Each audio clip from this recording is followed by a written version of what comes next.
Namo Amida Butsu.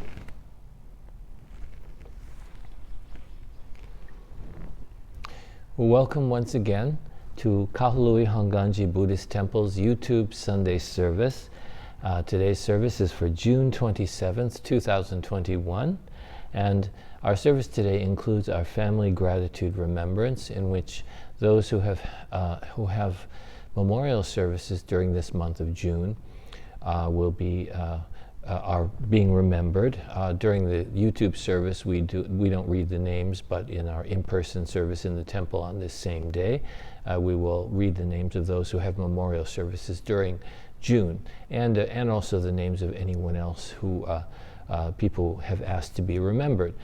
So for those of you at home, this is a time when it really doesn't matter when loved ones have passed away, friends or loved ones, and if you wish to remember them during the aspiration time, which will be coming up, you are encouraged to just think of those who you would like to remember, those who have been important in your life, and to just reflect on their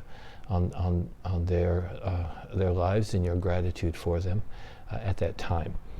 So today's service is just otherwise a very simple service. We begin, we've already had the Kansho, the calling bell. We will now go to have the Vandana Tisarana, praising the Buddha and the Buddha's enlightenment and taking refuge in the Buddha, Dharma, and Sangha. And then I will recite the aspiration for the family gratitude, and then we'll have the chanting of the Sutra 12 Homages, which is the English version of Juni Rai, one of the ancient sutras, which is part of our tradition. After that, we will recite the Golden Chain of Love, and after that, I will share a Dharma message with you. Following that, we will have the Metta, the loving kindness meditation, and then the singing of the Nembutsu, and then we'll have some closing words and announcements. So thank you so much for joining us again, and let's put our hands together and recite the Nembutsu. Namo Amida Butsu, Namo Amida Butsu, Namo Amida Butsu.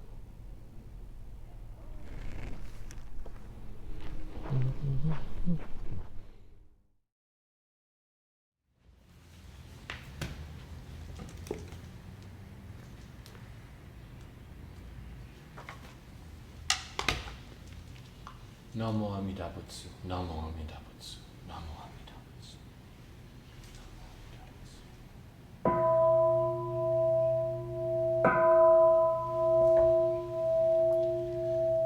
Namo tassa bhagavato arahato sammasambuddhassa. Homage to him, the exalted one, the enlightened one, the supremely awakened one. Bhutang saranang gacchami, dhammang saranang gacchami, sanghang saranang gacchami. I go to the Buddha for guidance. I go to the Dharma for guidance. I go to the Sangha for guidance.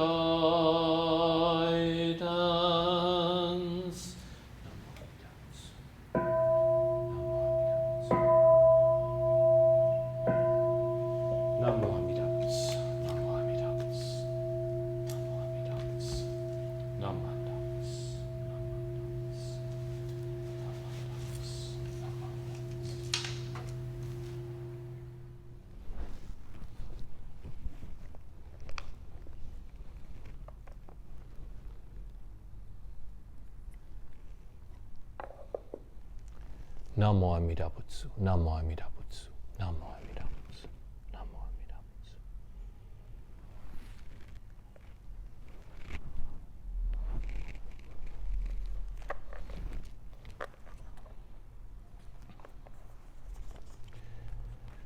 Today, Kahului Hongwanji Sangha has gathered to remember our loved ones who have passed away, particularly those whose memorial services are observed in this month of June. In appreciation of them, let us reflect deeply on the transience, the uncertainty, and the impermanence of our existence, so that we may all awaken to realize the true significance of living.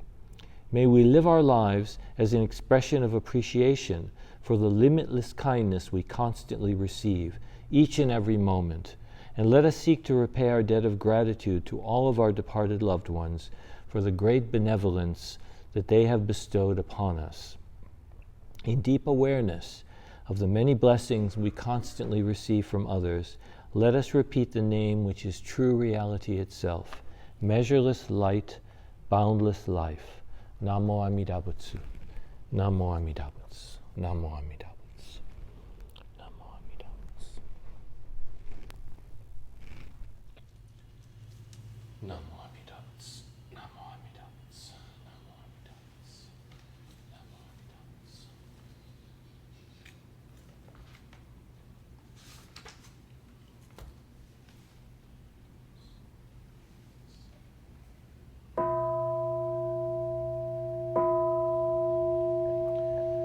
Gods and men all bow in awe to Amida the revered, in Buddha's wondrous pure land. Bodhisattvas gather round, golden form like the mountain king, steadfast like the elephant's pace. Buddha's eyes like the blue lotus. Thus I bow to Amida. Buddha's form round like the moon, bright like thousand suns and moons. Buddha's voice like the nightingale. Thus I bow to Amida. Buddha's figure on Kanon's crown, adorned with wondrous features. Buddha subdues evilness. Thus I bow to Amida. Beyond compare, Amida's pure, virtue shining clear like space. All benefit from Buddha. Thus I bow to Amida. Bodhisattvas all renown, Maras to praise Amida. Primal vow made for our sake. Thus I bow to Amida. Golden ponds where lotus bloom, towers a throne of goodness. Buddha lives like the mountain king. Thus I bow to Amida. Bodhisattvas come afar, attaining true happiness. They revere the Buddha's face. Thus I bow to Amida. All life changes like the dew. We have no permanent self. Buddha teaches this law to all. Thus I bow to Amida. No evil in the pure land, and no fear of evil paths. Faithful hearts honor Buddha. Thus I bow to Amida, saving us through many ways. No tempters, no evil friends. Birth leads to enlightenment. Thus I bow to Amida. Amida, thus I have praised virtues boundless like the sea, these virtues shared with others, for birth into the pure land. Namon Dabu, Namon Dabu, Namon Dabu, Namon Dabu, Namon Dabu, Namon Dabu. The virtue of Amida's vow is shared equally by all, together attaining awakened mind. We are born in the land of peace. Namo Amida Butsu. Namo Amida Butsu. Namo Amida Butsu. Namo Amida Butsu. Namo Amida Butsu. Golden Chain of Love.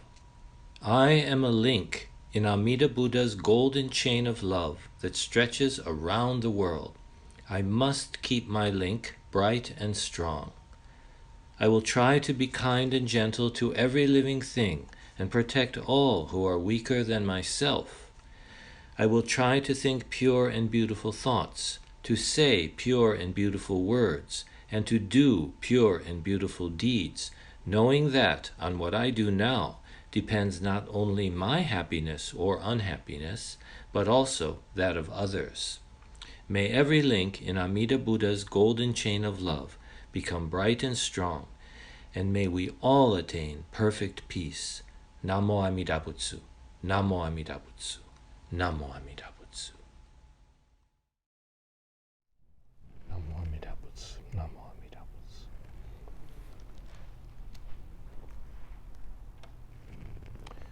Welcome once again. At this time I would like to share a few thoughts about the Buddhist teaching with you. Will you please join me in Gassho as we begin these reflections. Namo Amida Butsu. Namo Amida Butsu. Namo Amida Butsu. So today's service is, today's message is taken from one of what are called the Jataka tales. And these are simple stories, fables, you might say, taken, were actually from, often with animal characters, and they are traditionally supposed to have been taught by Shakyamuni Buddha, by the historical Buddha, to teach us in easy ways to awaken to his teachings, so that our actions can be motivated by the power of compassion, love, wisdom, and kindness. In these stories, the heroes show us that compassion and wisdom can transform any situation. So these are often thought of as children's stories, so in that sense this message is kind of directed toward children, but it's also directed toward adults just as much. So I'd like to read to you, first of all, one of the Jataka tales, and this is called The Parrot and the Fig Tree. So once upon a time, several thousand parrots descended on a certain grove of fig trees in the Himalaya country on the banks of the Ganges. And these parrots were very great eaters. And when the figs ripened, their habit was to eat only the best and tastiest fruits and drop everything else on the ground, making a terrible mess in the process. Then, after they were finished and the good fruit was all gone, they all flew away to search for other fruit trees. One parrot, however, did not leave. This parrot was actually a king and was a beautiful bird with rich colored feathers of green, red, and yellow. His eyes were shiny and black, and his beak a pale yellow. The parrot king lived in the largest fig tree, and he really loved his tree. He loved the way its leaves shaded him from the harsh, glaring light of the midday sun. He loved the cool shade it cast over him. He loved its endless whisperings, its creaking and rustlings. He loved the way its branches rose and fell, swaying with every breeze. He loved the feel of the cool, smooth bark beneath his toes. He loved the sweet fruit it so freely gave him, and only ate what he needed. The Parrot King truly appreciated the sustenance this tree provided and never made a mess. Every evening, as he settled on the branches of his tree home, he would say, "How happy I am! How contented, peaceful, and free. I owe my tree so very much. I will never abandon it for another refuge." And so, closing his eyes, he would listen with delight to the soft music of the tree's fluttering leaves. Now, Chakra, the king of the gods, was always angered by the chaos and mess that the greedy, selfish parrots made when they came to eat the fruit of the fig trees. He was irritated that they wasted so much fruit and only ate the best. But when he heard the Parrot King's words, he was skeptical because he thought that parrots were only interested in voraciously eating fruit and could not possibly care about trees or be loyal to them. So he decided to test this bird's loyalty. Thus, he caused the tree to become all withered up and dried up until its leaves were black and dead. Dust now lay on the branches where sweet dews once gathered. But the Parrot King would not leave his tree. He sat on the dead branches. Slowly lifting his claws, he climbed from branch to branch, circling the tree to keep from the glaring sunlight, which, now that the tree had no leaves, beat down upon him. In his mind's eye, he could still see that his tree as it was, as it had been, covered with green leaves, swaying and rustling in the breeze. Should I abandon my friend just because bad fortune has struck? Said the Parrot King to himself. Days will pass and conditions will change. I will never leave my beloved tree. And he did not leave.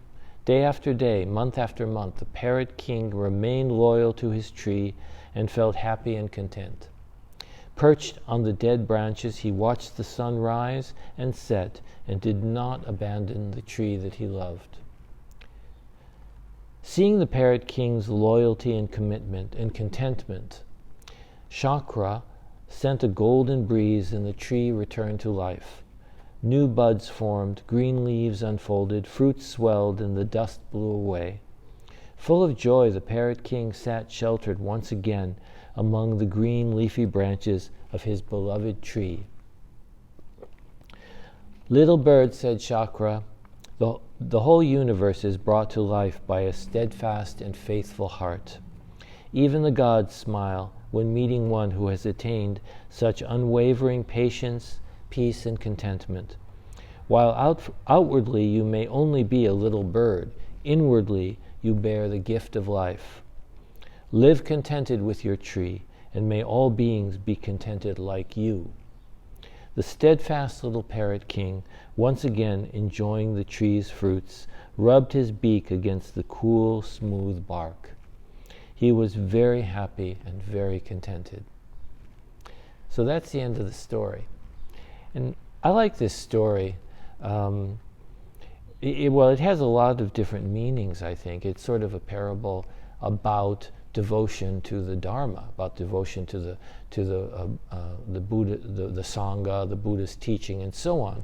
But it also has, I think, other meanings for us today. I particularly like it because I have a special affection for birds myself, and especially I love parrots.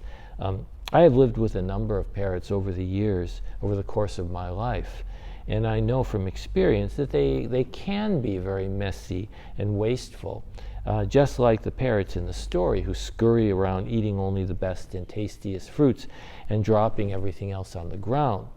Of course, however, in the natural world, this behavior is not bad. It's a good thing because, well, for one thing, it helps to scatter the seeds all over the place, and that creates diversity and gets the new trees to grow, and all kinds of things like that. So it is very important, really. So this story is a parable, not really a moral judgment on the behavior of parrots. But it would be rare to find a parrot like the Parrot King in this story, who is not messy and who carefully only eats, what he needs, and of course also doesn't fly around to the next tree, because of course in reality that's what birds have to do. They have to go from tree to tree to get enough food to live, not to make a mess, just to live. So this story is also, we might call it today, we would say it's an anthropomorphism. That's where you attribute human traits or human values or moral virtues or moral faults to animals. But this story is not really trying to teach us about parrots anyway. It's just using parrots as a way to teach us something about the way we live or should live. Actually, all the animal stories in the Jataka tales are really about people and their foolish behavior, which leads to suffering. As the Buddha taught, our foolish behavior, our attachments, our selfishness lead to our own and others to suffer. Real animals in nature just do what they have to do to survive. But real parrots may make a mess from a human perspective, but the mess they make is not really a mess. It's necessary for them and for the environment that they are part of. But we humans, however, we're the only ones who can truly be called messy. We really make a mess. We're wasteful, greedy, and selfish. So these stories are meant to teach us about ourselves. That's what I think this story is really about, us. What kind of person do you think the Parrot King is teaching us to be? What is the example the Parrot King in this story is setting? The Buddha taught that we are always ungrateful and dissatisfied with what we have. That's attachment. That's why we suffer. So like most of the parrots in the story, all the other parrots, we're always rushing about, trying to get the most we can for ourselves. I want it for me. Give it to me, we say. We want the tastiest morsels, the most pleasant things, pleasant and fun things that we can find for ourselves. And all too often, we don't pay any attention to the damage and the mess we make when we do this. It's kind of like we would call today our consumerism, our religion of consumerism, our consumer society is a great example of this kind of behavior. And we really make a mess in this way that we live. Right now, we see that global warming is one consequence of the actions of each one of us always wanting the most and the best for ourselves. We take all kinds of gifts from the world, from every being we encounter. We take food, shelter, fuel, all kinds of things we need or want. Taking these things according to our true needs is fine. Everything that we receive in our life, even if we think we earned it, but through our work and so on, is which helps us to live, is a gift that we receive from others. There is nothing we receive in life, even if we think, I'm entitled to it, I earned it. There's nothing we receive in life that is not a gift of the benevolence, the kindness, and the sacrifices of others made to help us. But even though we can live in this beautiful world, and even though we have food enough to live, and even though we have the basic things we need, for the most part, people in our society, though not everyone, it seems like the more we have, the less satisfied we are. We're never happy, and we always say, I want more. And look at millionaires and billionaires and now we have trillionaires, The more you have, the more you want. And your lives, people's lives, the more they have, become so twisted, so miserable. How can people need more? How can people find happiness when desires can never be satisfied? When you have one house, two house, three house, four house, all the cars you want, how can we find happiness when life is a continual search to satisfy more and more desires? This is what the Buddha taught. He asked us to reflect on this and find the answer for ourselves.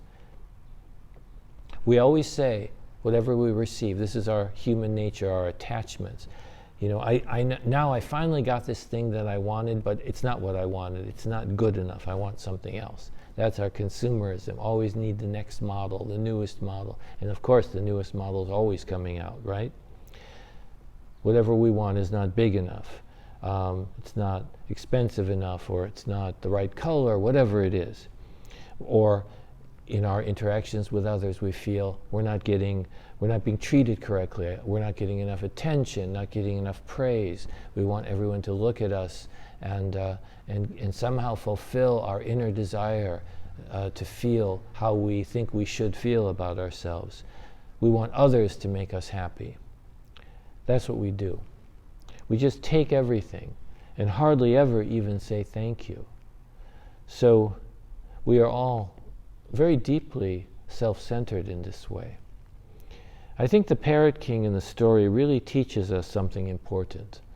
Not only did he not go around taking everything he wanted, but he was so grateful to the fig tree that had provided him with life for such a long time that he wanted to thank this tree by staying there and looking after it.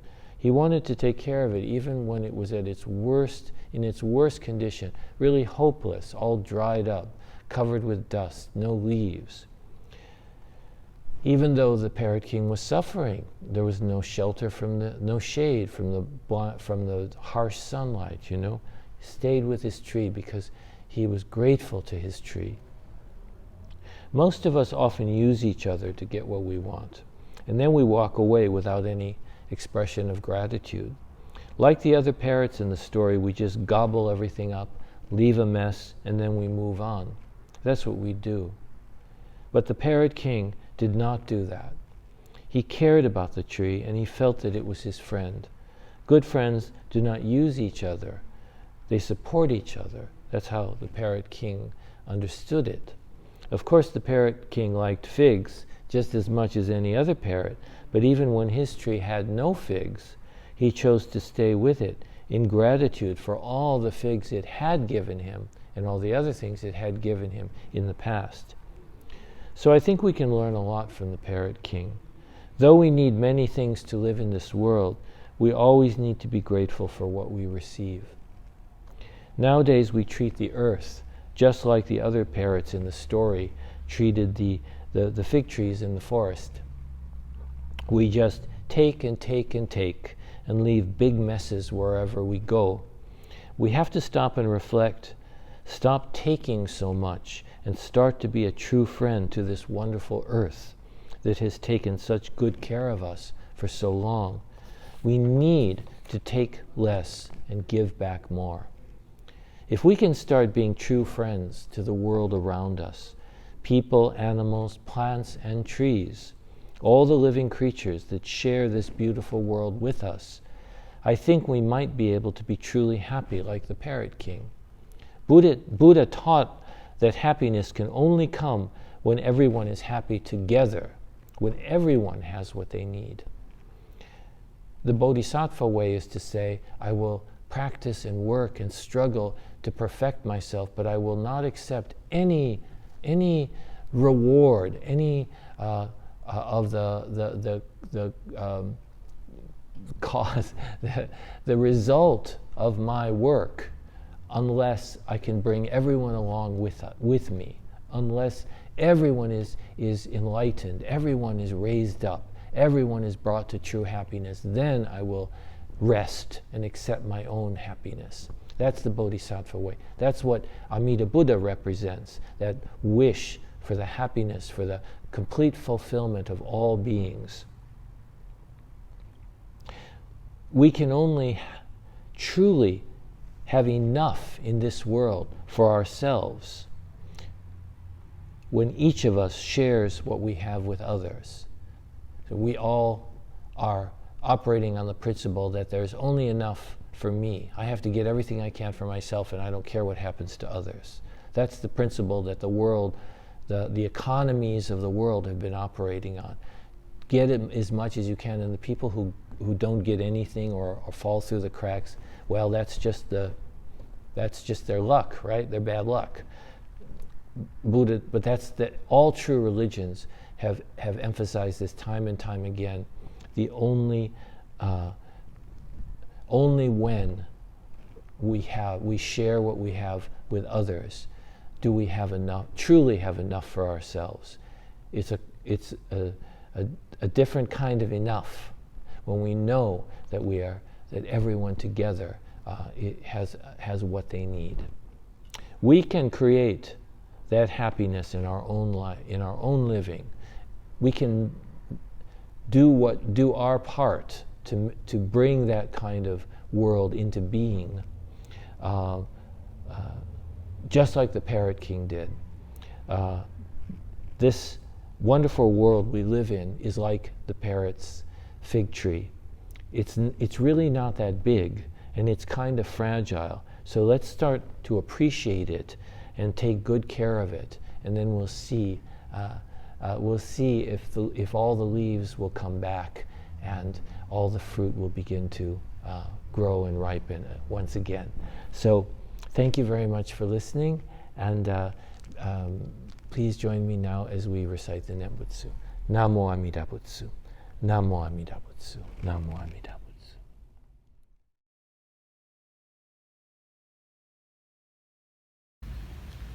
May all beings be happy and well. May no harm or difficulties come to them. May they live in peace and harmony. May I be happy and well. May no harm or difficulties come to me. May I live in peace and harmony. May my family be happy and well. May no harm or difficulties come to them. May they live in peace and harmony. May my teachers be happy and well. May no harm or difficulties come to them. May they live in peace and harmony. May my friends be happy and well. May no harm or difficulties come to them. May they live in peace and harmony. May strangers be happy and well. May no harm or difficulties come to them. May they live in peace and harmony. May my enemies be happy and well. May no harm or difficulties come to them. May they live in peace and harmony. May all beings be happy and well. May no harm or difficulties come to them. May they live in peace and harmony. Namo Amida Butsu. Namo Amida Butsu. Namo Amida Butsu. Namo. Namo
Well, thank you so much for joining us today.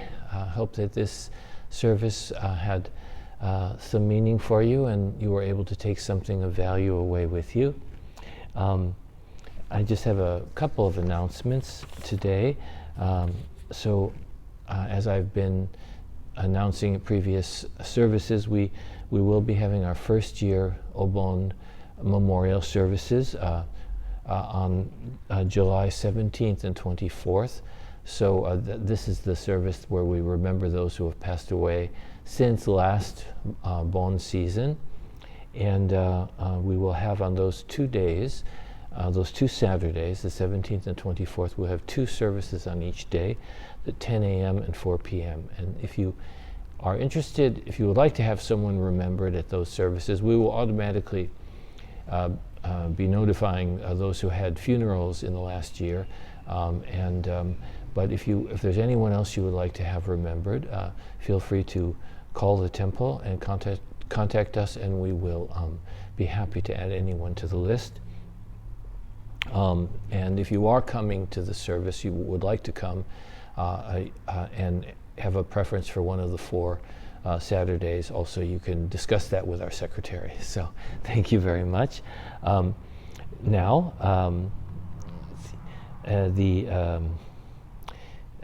a couple more announcements. July 11th, we will be having, that's right.